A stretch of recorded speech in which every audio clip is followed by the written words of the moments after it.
Hello everybody, welcome to a Dyson Sphere program build showcase. It's Ghostified Gamer. I'm going to be showcasing some builds that I've done in the streaming series, which I will link the playlist above in the upper right corner. At least that's where it is these days on YouTube. And if you want to watch this, how this whole thing came about, you can go and start from I call them ST1 for stream, and these will be called I don't know, build showcases or something.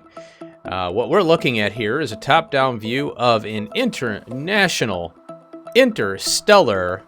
Supply Center, or you can call it a workshop. Interstellar Workshop.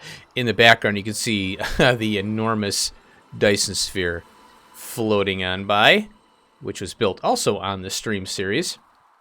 So let's get into this thing. In this view, let me take a look at a few things here. So the way this is set up is everything is supplied by warpers, so we can go anywhere in our universe, so to speak, and build. So we can request things if we run out. And so when you get to this stage of the game where you're pretty much done, you've researched everything, you can build this thing. These are all ILSs what are these things called here? Yeah, the Interstellar Logistics Stations. That's what they are. Let's get rid of that thing. And so the way this is set up is these are supply ILSs on this side. We need 6 in total. So you could the way I laid this out was I should have shifted it so these two ILSs spanned we're off the center of the equator. That way, because one got skewed over too far. So you learn everything every time you play this game. You learn something new, some little detail, but it didn't affect it too much. It was a little bit dicey. I had to play around over here a little bit on this side to get the machines to line up correctly with the belts.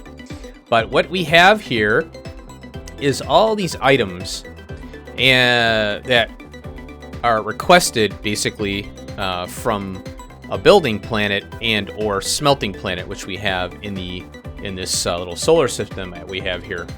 So all these are brought in via vessels, and some are brought in via drones, because as you can see behind here, I have some stuff built on this planet as well.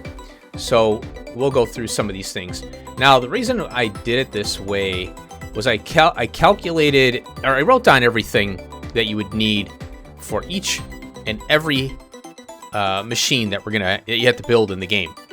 And there were some new additions recently and a little bit in the past. We got the quantum chemical plant, we got the plane smelter, the advanced mining drill, the pilers, the proliferators, things like that. We've got new things. So this got a little bit wider than I was expecting. I was like, oh, okay, we're getting wider now. The other consideration here, the whole point of this was to reduce redundancies. I think the common thought process might be to put down an ILS, request items to build one item in your building menu. For example, I want to build a power pole. So you put down an ILS, and you bring in the coils, and you bring in the iron plate. Well, that's not very efficient on space because you have all these items. So basically count how many you have here. 1, 2, 3, 4, 5, 6, 7, 8, 9, 10, 11, 12. I think there's 12 spots. 3, 6, 9, 12. Yeah. 12, 1, 2, 3, 4. Yeah. So you're looking at 48 minus 2, which is 46. 46 ILSs. And I got this down to 6, 7, 8, 9, 10, 11, 12, 13, 14. 14 ILSs. So, and so the reason this works really well and is very space efficient is that you've got a lot of redundancies. So you can see your power pole uses iron plate as well as your MK1 belt. So that's one less ILS, you know, that you have to bring in items. And also you've got some daisy chaining here. You have assembly 1 used in assembly 2 used in assembly 3. The quantum chemical plant is now using the chemical plant as well as this here. So you've got 4 inputs here and you've got 3 inputs here. So it makes it a lot easier to belt that stuff in. And so let's go into this a little more in detail. Now the fun part about this is belting it all up. Putting it down an ILS and requesting stuff, sending it out in a couple belts and putting it back into the ILS, that wasn't really fun. Belts are fun. Having to figure out how to get the belt to do the splitting and all that was more of a challenge. Not only was it space efficient, but it's also fun. You know, it's challenging. So, and that's why I like to play building games. I like the challenge. I like to figure things out and route things around. So, let's go over some of the stuff.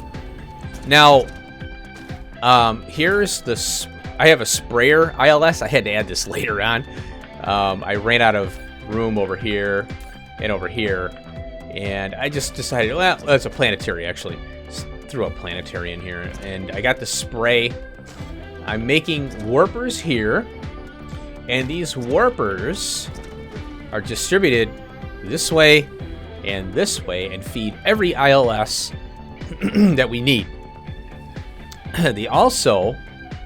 These warpers are also, let's see where, oh, at the end here.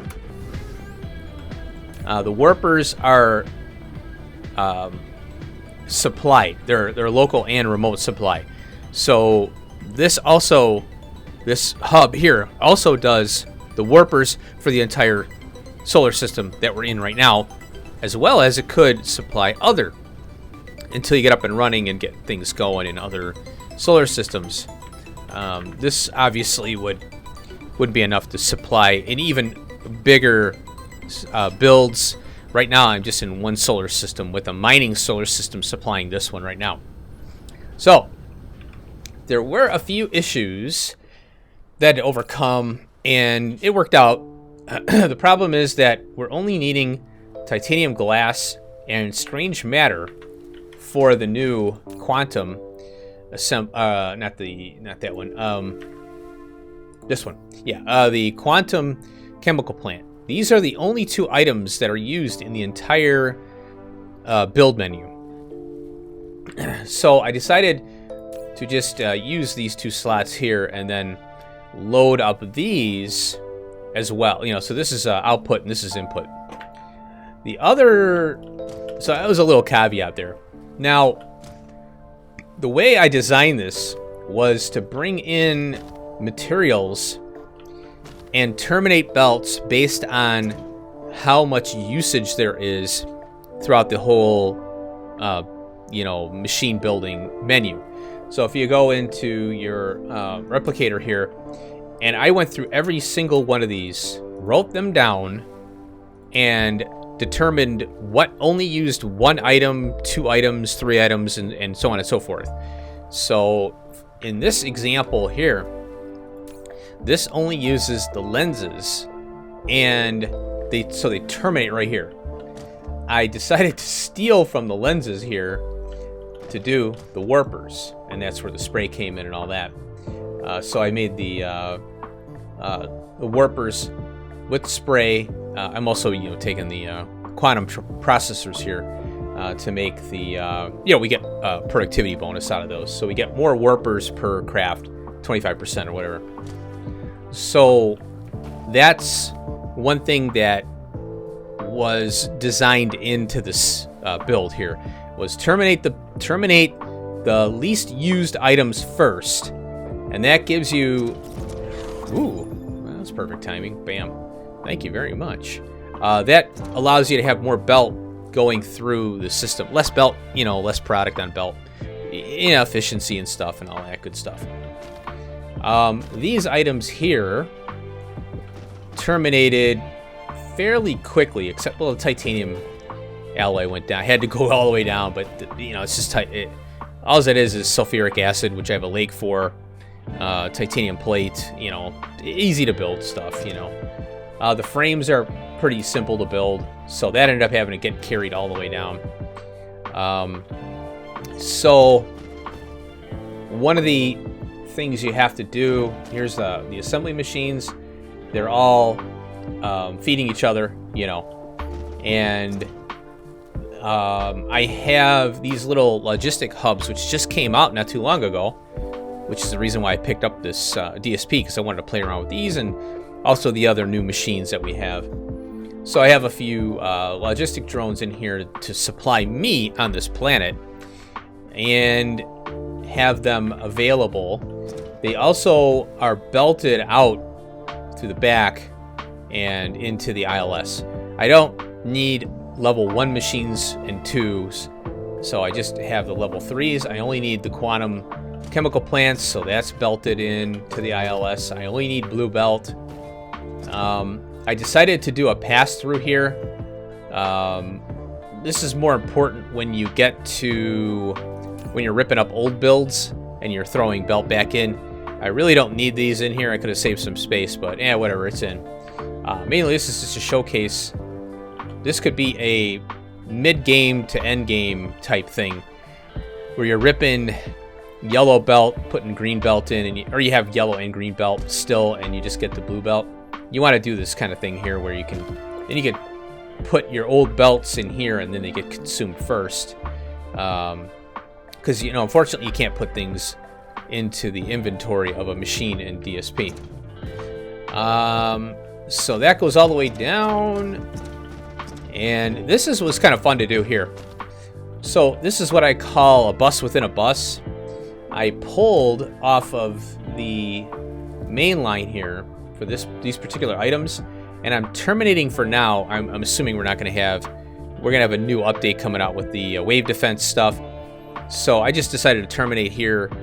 I can always, replace these belts and make new items. And I have room over on that side, as you can see. I have room over from here to here for expansion. So this was kind of fun. I pulled the belts over, and you basically have 3 outputs from a splitter.